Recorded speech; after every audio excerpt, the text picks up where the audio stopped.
Olá, tudo bem? Nesse vídeo vamos ver quais são os tipos de dados ou tipos de campos do SQL Server e a diferença entre eles e quando usar um e quando usar outro. Não esquece de deixar o seu like para ajudar o canal e vamos para o vídeo.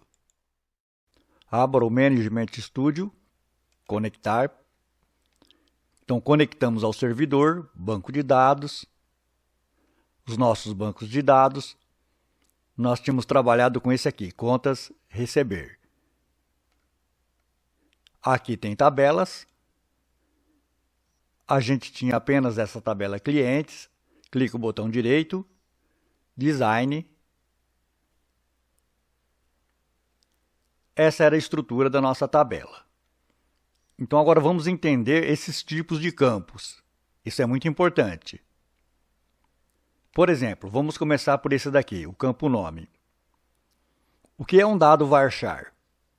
Varchar e nvarchar. Então eu tenho aqui o varchar e tenho o nvarchar. Nvarchar. Ele serve para armazenar uma cadeia de caracteres, uma string. Vou fazer aqui, endereço. E vou colocar aqui nvarchar.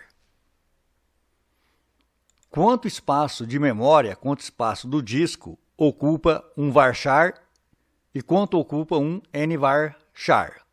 Vou pôr igual aqui, com 100. Esse 100 aqui, ele representa o comprimento da cadeia de caracteres, ou seja, em nome pode caber no máximo 100 caracteres e em endereço também, no máximo 100 caracteres.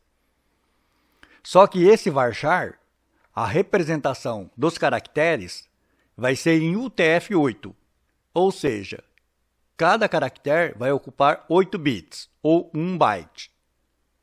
Já aqui no nvarchar, a representação dele, do caractere ou dos caracteres, vai ser pelo Unicode, que cada caractere é representado por 16 bits, ou 2 bytes.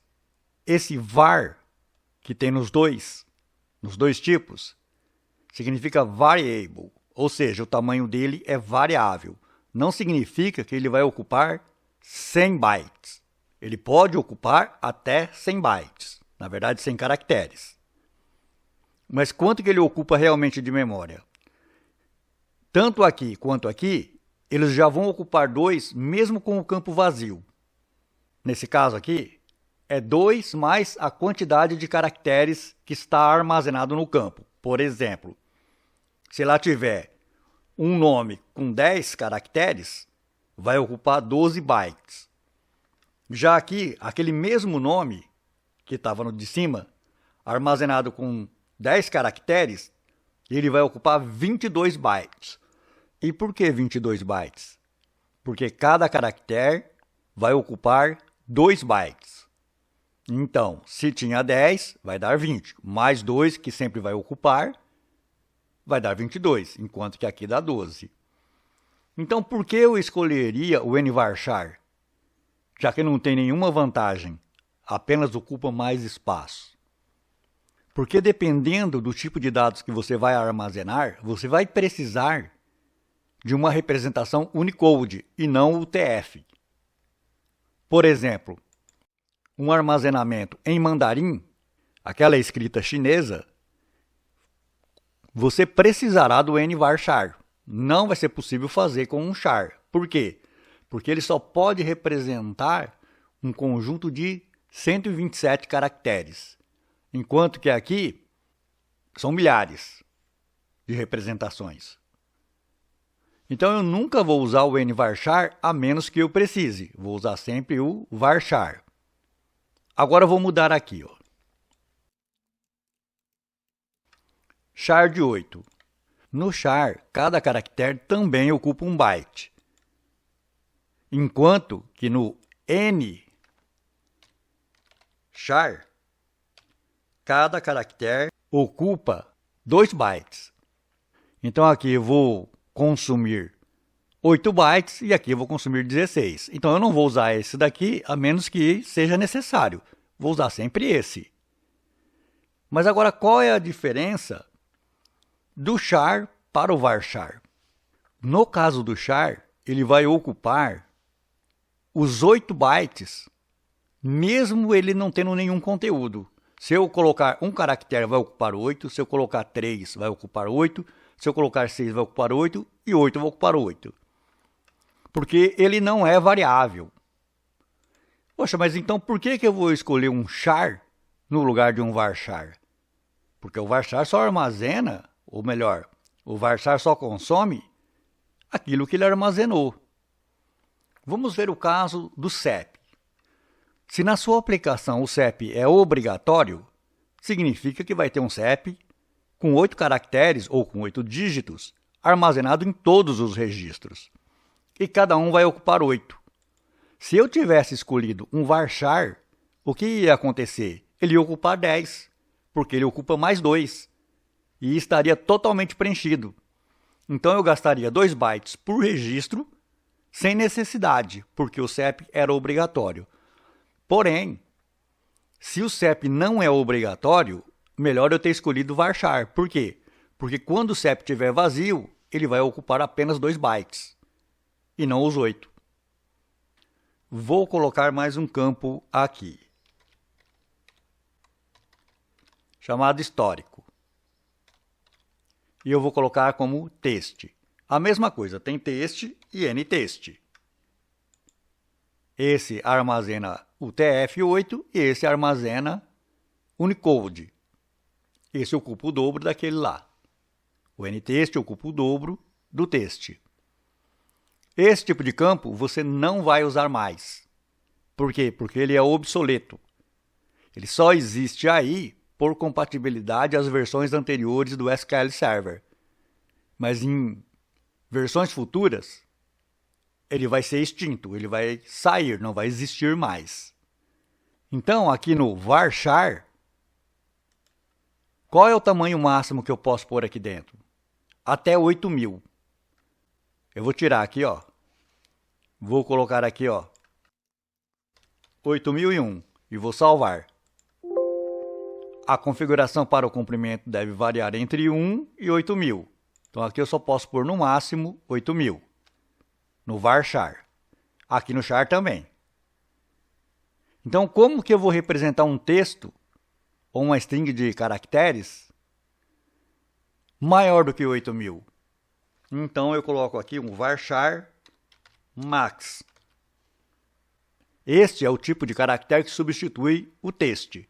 Agora eu vou salvar e ele funciona normalmente. E também vai ter o nvarchar max para quando é necessário. Eu disse que o varchar, o char e o varchar max, eles ocupam 1 byte por caractere. Mas isso quando o collation for latino. Então, for um dos tipos de collation, for latino. O que é collation? É o conjunto de caracteres que foi selecionado na criação do banco de dados. Para eu saber isso, eu vou aqui, ó, no banco de dados. Esse é o banco de dados, essa é a tabela que está aqui. Clico o botão direito, vou aqui em propriedades. Aqui eu tenho propriedades estendidas e eu tenho o collation aqui, ó. Ele é um collation latim, ó. Latim. Por que latim? Porque latim serve para as línguas latinas. O português, o espanhol, o francês e qualquer outra língua derivada do latim. O que é esse CI? Case Insensitive. Significa que ele não vai diferenciar maiúsculas de minúsculas. E esse AS? AS é Accent Sensitive. Significa que ele vai diferenciar o acento. E isso vai influenciar na classificação e vai influenciar também no where, no filtro. E, por ser latim aqui, o nosso collation, esse varchar vai ocupar 1 byte por caractere. Esse é o padrão do SQL Server. Vamos supor que aqui tivesse a foto do funcionário. Antigamente se usava o tipo image. Tá aqui, ó, image. Você não deve usar o image O image também é obsoleto. Só está aqui para manter compatibilidade com as versões anteriores do SQL Server. Então, qual eu devo usar? Você deve usar o var binary max. Isso vai armazenar uma foto. Nós já usamos esse tipo aqui em algum exemplo aí nos vídeos, mas agora você está sabendo o porquê. No SQL Server, nós podemos dividir os números em exatos e aproximados. Não vamos falar dos aproximados, vamos falar apenas dos exatos. Dentro dos exatos, nós temos os números inteiros e temos os números decimais.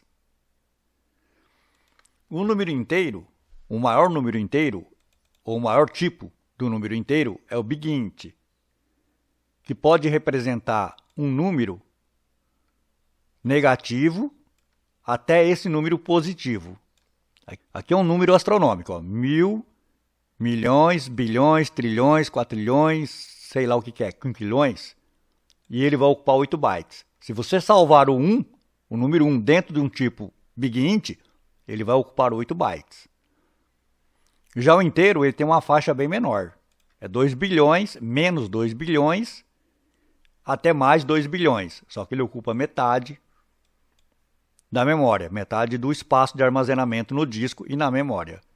Isso quer dizer o seguinte, se você salvar o número 1, vai ocupar 4 bytes. Se você salvar o número 2 bilhões e alguma coisa aqui, vai ocupar 4 bytes. O small int já tem uma faixa de menos 32.768 até 32.000 positivo 767. E ele vai ocupar 2 bytes. Se você gravar o número 1, vai ocupar 2 bytes. Se gravar o 32.767, vai usar 2 bytes. E o número maior que vai entrar ali é 32.767. Se tentar pôr um maior, você não vai conseguir, vai dar um erro, vai dar uma exceção. O TinyInt vai armazenar de 0 a 255 e ele ocupa 1 byte. Então, se eu colocar o 1, vai ocupar 1 byte. Se eu colocar 150, vai ocupar 1 byte. E o tipo bit, que só consegue armazenar 0 ou 1, falso ou verdadeiro, também ocupa 1 byte. Pode ocupar 2, mas vamos deixar o entendimento assim, por 1. Então, veja, esse tipo de dado você precisa escolher bem. Por quê? Imagina o seguinte, que você vai escolher a idade de uma pessoa para representar no seu banco de dados. Se você escolher um Big Int, vai funcionar. Só que ele vai gastar 8 bytes para representar a idade de cada pessoa que tiver no banco de dados. Sendo que você sabe que a idade de uma pessoa não vai nem chegar a 255. Então, se você escolheu TinyInt, vai funcionar normalmente.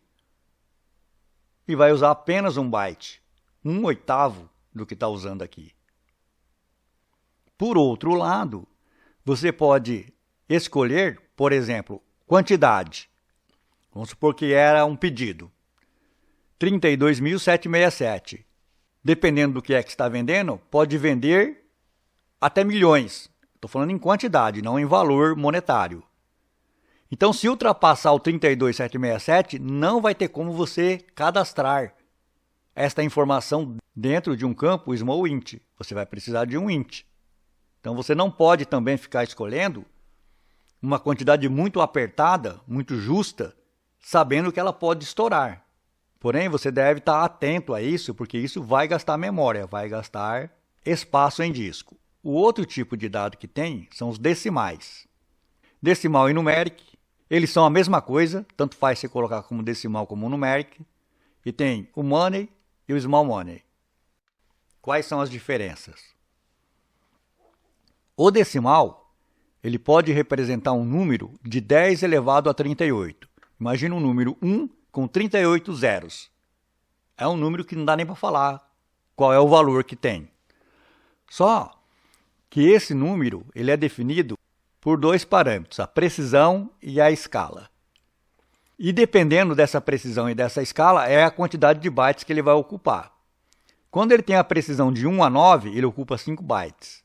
Quando ele tem a precisão de 10 a 19, ele ocupa 9. O padrão é 18.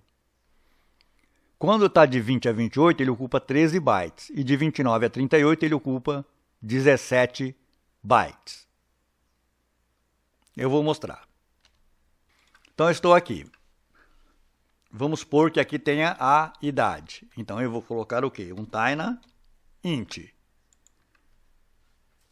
Aí, eu vou representar aqui o limite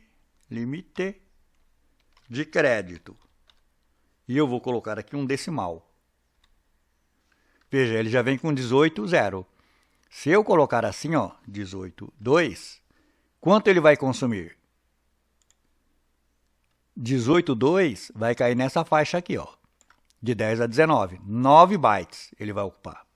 Então, ele vai ocupar 9 bytes. E que tamanho que é esse número? Esse número, ele vai ter 16 casas do lado esquerdo da vírgula e 2 casas do lado direito.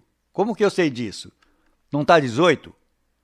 Então, é só você tirar esse número aqui desse número aqui que você sabe quantas casas tem do lado esquerdo da vírgula. Aqui é sempre do lado direito da vírgula. Eu poderia ter feito assim. 9,2. Agora, eu caí em outra faixa. Ó, de 1 a 9 ocupa 5 bytes. Então, eu deixei de ocupar 9 bytes para 5 bytes em cada registro que eu vou armazenar. Mas agora, qual é o tamanho do número que eu consigo armazenar aí? Então, veja aqui, ó. 1, 2, 3, 4, 5, 6, 7, 8, 9. Eu vou conseguir armazenar um número até 9.999.000. Você vê, se você não vai ter um pedido acima de 10 milhões, esse tamanho está bom. Por exemplo, o item de um pedido. O valor do item de um pedido. Ou o preço unitário. O preço unitário eu posso colocar desse tamanho aqui, 9,2. Mas, de repente, eu preciso não de 2, de 4. Então, a situação vai mudar de acordo com a necessidade.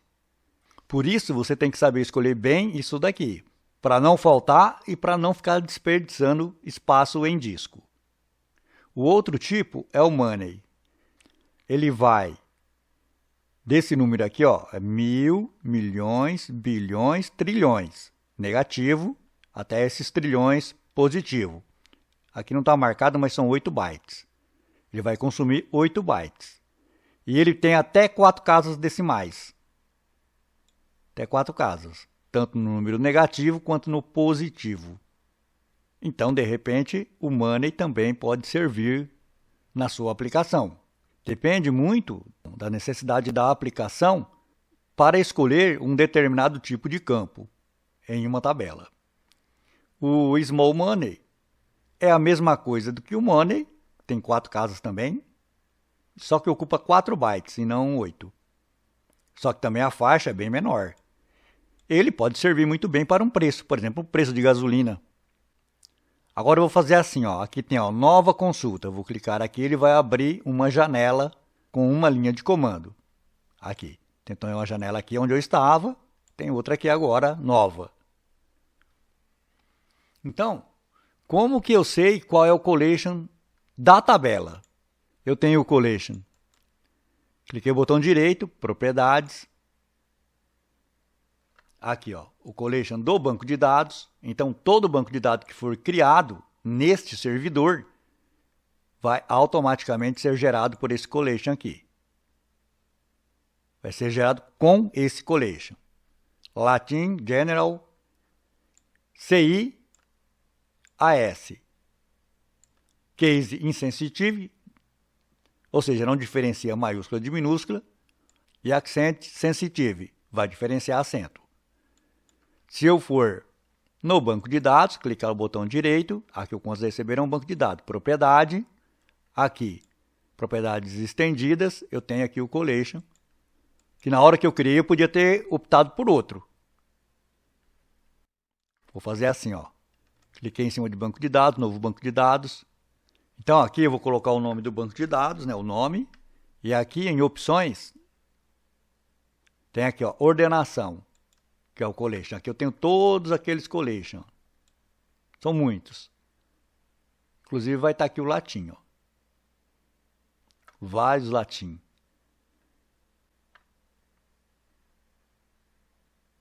Ó, tem case sensitive, assent insensitive, tem de tudo. Esse aí seria a do banco de dados. Quando já está pronto, clica aqui propriedades. Aí eu venho em propriedade estendida, está aqui. Isso é importante você entender isso. Aqui na tabela, eu clico, já está aqui aberto. Já vou aqui. Quando eu estou aqui, ó, CPF, vou colocar aqui para cima. Ó, ordenação, tá aqui. Eu posso modificar na própria, não vai fazer isso. Eu posso modificar aqui no próprio campo. Eu posso ter um campo com uma ordenação, levando em consideração o acento e outro não. Mas não vai fazer isso, é só para você saber que existe. E aí, como eu sei qual é o collation que está padronizado em um determinado banco de dados? Então, eu estou trabalhando aqui com esse banco de dados, contas a receber. Então, vou ficar aqui. Então, eu tenho aqui, ó, select name, collation name, from. Aqui estou pegando a tabela onde tem os bancos de dados. Where, o filtro. O nome é igual a contas a receber. Eu quero saber desse aqui, ó. Contas a receber. Vou clicar aqui no executar ou pressiono o F5. E ele vai me dar qual é o collation desse banco de dados. É a mesma coisa que clicar o botão direito aqui. Propriedades. E vir aqui e ver. Então, mas para que tem isso aqui? Se eu precisar isso aqui via programação, lá no C#, lá no VBNet, eu posso usar esse daqui. Outra coisa, como que eu sei a versão do meu SQL? Meu SQL Server. Select @version. Aí eu tenho aqui Microsoft SQL Server 2019. A versão é a 15.0.2000X. É uma versão x64. E aí tem mais algumas informações aqui. Edição de 64 bits. É uma edição Express. Então eu fico sabendo assim. Mas o propósito do vídeo foi te mostrar os tipos de dados ou tipo de campos e a diferença entre eles e quando usar um e quando usar outro. Se você gostou desse vídeo, deixe o seu like para ajudar o canal. Se inscreva para receber as notificações e até o próximo vídeo.